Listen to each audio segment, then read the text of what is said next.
Hi எல்லாருக்கும் good morning. இந்த உலகத்திலே ரொம்ப கஷ்டமான விஷயம் என்ன தெரியுமா? இப்போ வந்து மார்னிங் 7 o'clock போல் நாங்கள் சிஸ்டர் வீட்டுக்கு கெஸ்ட்டாக வந்திருக்கேன்.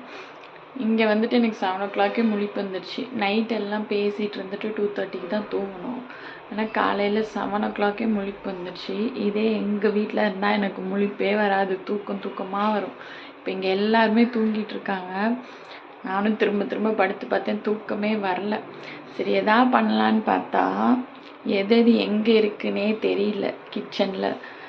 அதனால் ஏஞ்சிட்டு இப்போ சும்மாவே உட்காந்துருக்கேன். இப்போ அக்கா ஏந்திரிக்கிற வரைக்கும் நான் வெயிட் பண்ணணும். நீங்கள் இந்த மாதிரி ஃபீல் பண்ணியிருக்கீங்களா? நம்ம வீட்டில் தூக்கமாக வரும், பட் வெளியில் எங்கே போனாலும் சீக்கிரம் ஏஞ்சிடுவோம். ஆமாம் அப்படின்னா கமெண்ட் பண்ணுங்கள், லைக் பண்ணுங்கள். தேங்க்யூ.